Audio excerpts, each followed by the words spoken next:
dari data buku yang saya ambil untuk tugas, yaitu judulnya Perkembangan Kurikulum dan Implementasi Pendidikan Inklusif di Sekolah Dasar, yang dikarang oleh ada Dinar Lestri Andini, Ayu Rahayu, Asri Budiningsih, dan Mumpuniati. Tahun terbitnya 2020 dan penerbit oleh PT Kanisius. Jumlah halamannya ada 130 halaman. Dan itu hasil dari daftar pustakanya. Pernyataan singkat dari buku tersebut yaitu buku Perkembangan Kurikulum Implementasi Pendidikan Inklusif di Sekolah Dasar merupakan sumber bagi para peneliti, mahasiswa calon guru maupun para guru yang akan mengimplementasikan pembelajaran inklusi di kelas. Dari kehadiran buku ini memberikan suatu wacana dan arah tentang langkah-langkah dalam pengembangan kurikulum dengan paradigma inklusif. Langkah-langkah dimulai dengan asesmen kondisi peserta didik untuk menemukan kebutuhan belajarnya, serta penentuan kompetensi yang dicapai dan rumusan tujuan melalui indikator capaian belajar, penemuan materi, metode sumber belajar, media belajar, serta evaluasi belajar dengan mengakomodasi peserta didik yang beragam. Nah, dari pengertian inklusi sendiri itu digunakan sebagai sebuah pendekatan untuk membangun dan mengembangkan sebuah lingkungan yang semakin terbuka. Dari mengingat inklusif itu adalah istilah yang baru yang dipergunakan untuk mendeskripsikan penyatuan bagi anak-anak yang berkelainan atau penyandang berbagai jenis hambatan. Nah, dari inklusi sendiri yaitu konsep yang merujuk pada proses atau keadaan di mana seseorang atau kelompok merasa diterima, dihargai, dan memiliki kesempatan yang sama dalam berbagai aspek kehidupan seperti pendidikan, pekerjaan, masyarakat, dan lain-lain. Nah, jadi di sini diterangkan kalau inklusi itu adalah seseorang yang memiliki penyandang berbagai jenis hambatan seperti kelainan, tapi mereka masih memiliki hak seperti orang-orang yang masih normal. Inklusi bertujuan untuk menghilangkan diskriminasi, prasangka, dan hambatan yang dapat menghalangi seseorang atau kelompok untuk berpartisipasi secara penuh dalam masyarakat. Nah, jadi walaupun mereka memiliki kekurangan atau memiliki penyandang berbagai jenis hambatan yang lain, itu masih bisa berpartisipasi secara penuh di dalam masyarakat. Sejarah dari awalnya pendidikan inklusif di dunia yaitu berkembang sejak tahun 1960 yang diawali oleh negara-negara Skandinavia dan perkembangan di Indonesia mulai tahun 1994 menindaklanjuti deklarasi Bangkok dan Salamanca mengenai pendidikan inklusif. Tahun 2000 pemerintah mulai mengembangkan program pendidikan inklusi ini dan tahun 2004 lahir deklarasi Bandung sebagai komitmen Indonesia dalam pendidikan inklusi. Nah, dari tujuan pendidikan inklusi ini yang pertama yaitu pendidikan inklusi bertujuan untuk memberi pendidikan berkualitas untuk semua anak, termasuk anak yang berkebutuhan khusus. Nah, pendidikan inklusi ini juga memberi pendidikan yang berkualitas. Mereka memiliki kelainan, mereka memiliki kekurangan, tetapi mereka juga bisa mendapatkan pendidikan yang sama dan setara dari anak-anak yang lain. Dan memastikan semua siswa dapat belajar secara efektif sesuai dengan keunikan masing-masing. UNESCO menyatakan tujuan pendidikan adalah agar individu dapat hidup berdampingan dengan damai. Dalam konteks Indonesia, hal ini sejalan dengan tujuan Undang-Undang Dasar 1945, yaitu mencerdaskan kehidupan bangsa dan menjadikan warga negara yang mandiri. Tantangan dan kesiapan.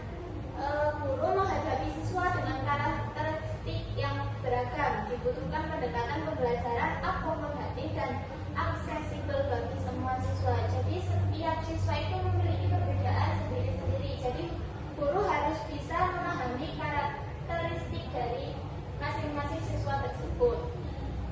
Guru juga harus mampu menghargai keberagaman dan mencari strategi pembelajaran yang membuat semua siswa berhasil, khususnya pada siswa yang berkebutuhan khusus. Jadi guru juga harus bisa menghargai, bukannya malah membeda-bedakan atau malah menganggap berbeda dari anak yang lain, dan bisa membuat sesuatu sesuatu khusus pembelajaran untuk siswa yang berkebutuhan khusus. Dari hasil survei dan penelitian menunjukkan bahwa banyak guru yang belum sepenuhnya siap menghadapi praktik pendidikan inklusif, terutama dalam hal pemahaman dan keterampilan mengajar anak yang berkebutuhan khusus. Mungkin karena saking sulitnya seorang guru tersebut untuk menghadapi seseorang yang memiliki kebutuhan khusus itu, mungkin guru belum bisa sepenuhnya bisa menerapkan pendidikan inklusi tersebut. Yang selanjutnya yaitu ada teori differentiated instruction dan inclusive grading model, yaitu pendekatan yang mengakui bahwa setiap anak memiliki kebutuhan belajar yang unik. Nah, model ini diterapkan dalam kelas inklusif yang menerima siswa dengan beragam kemampuan. Untuk memenuhi kebutuhan belajar siswa yang beragam, perlu dilakukan asesmen untuk mengetahui kemampuan aktual anak dan adaptasi kurikulum. Jadi pendekatan teori ini juga mengakui bahwa setiap anak itu memiliki gaya belajar atau cara belajar dengan masing-masing dari anak tersebut. Nah, dari setiap anak-anak tersebut itu memiliki kebutuhan yang unik, memiliki kebutuhan sendiri-sendiri.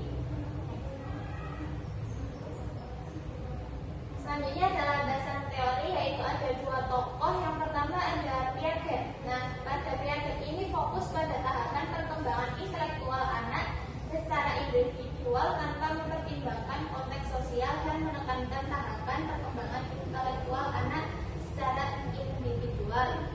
Yang kedua ada Vygotsky, menekankan pentingnya interaksi sosial dalam pembelajaran dan memperkenalkan konsep zone of proximal development, yaitu perbedaan antara kemampuan aktual dan potensi anak yang dapat dikembangkan melalui bantuan orang dewasa atau teman sebaya. Dari segi Piaget yaitu perkembangan anak itu sangat dipertimbangkan oleh sosial, contohnya dari dukungan keluarga, dukungan teman sebaya, atau dari lingkungannya sendiri. Kalau dari Vygotsky itu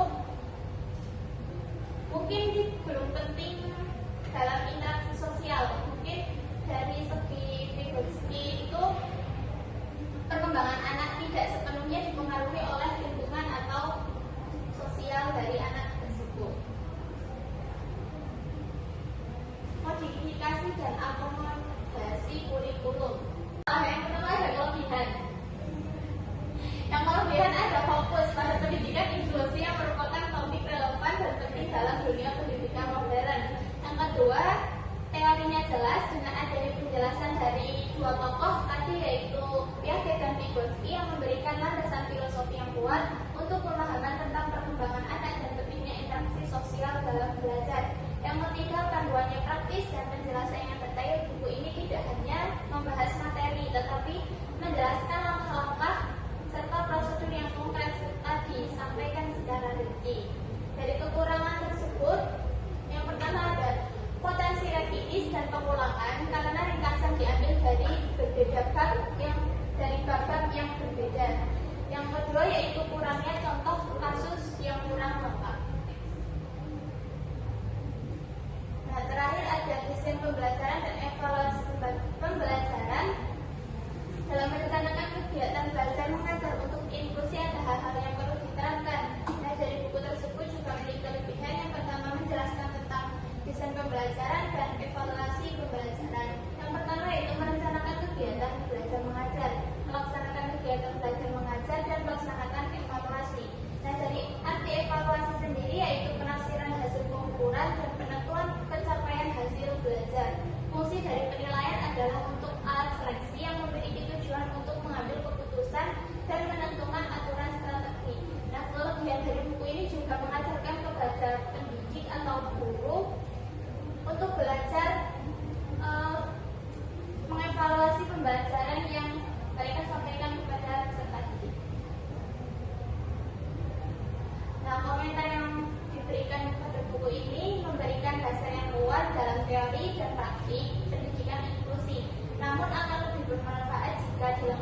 dengan studi kasus yang nyata yang lebih banyak dan bervariasi, menunjukkan bagaimana konsep-konsep seperti UDL atau modifikasi kurikulum diterapkan dalam berbagai skenario mata pelajaran.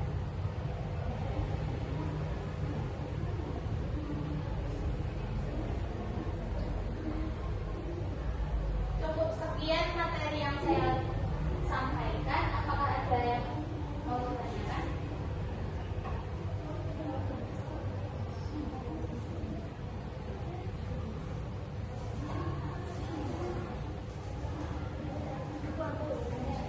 Perkenalkan, saya Farah Nur Aini dari kelas 2B, NIM-nya 2418006. Izin bertanya, bagaimana keterlibatan orang tua dalam mendukung kurikulum inklusi di rumah dan di sekolah? Saya akan dulu pertanyaannya. Oke.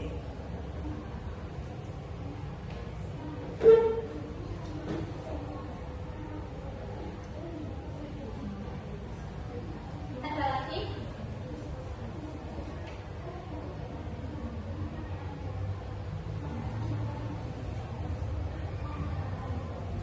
Izin bertanya, saya Ardisi Lestari dari kelas 2D. Apa saja prinsip utama dalam penyusunan kurikulum untuk pendidikan inklusi di sekolah dasar?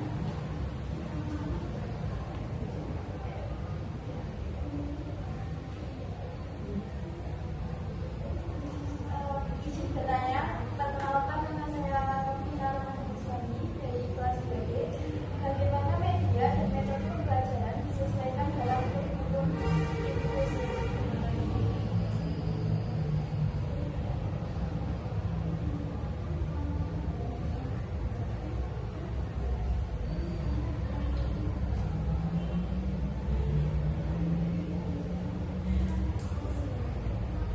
Baik, saya akan menjawab pertanyaan dari Mbak Farah.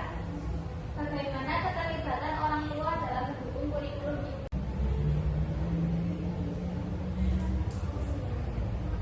Baik, saya akan menjawab pertanyaan dari Mbak Farah.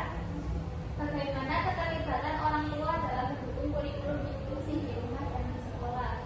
Nah, peran orang tua di sini sangatlah penting untuk mendukung keberhasilan kurikulum inklusi di sekolah, karena orang tua juga adalah patokan dari anak tersebut di rumah.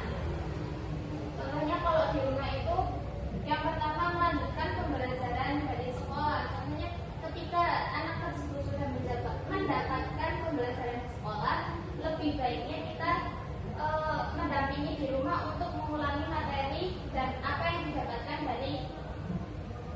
dari anak tersebut habis dari pulang sekolah. Yang kedua yaitu memberikan dukungan emosional, dan yang ketiga membangun lingkungan rumah inklusi, mengajarkan nilai-nilai toleransi atau empati dan menghargai antara perbedaan dari teman-teman yang ada di sekolahnya.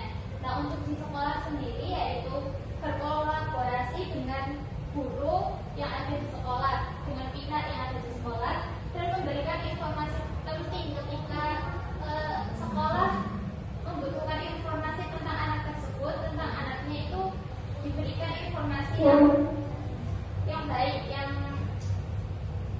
yang jelas gitu.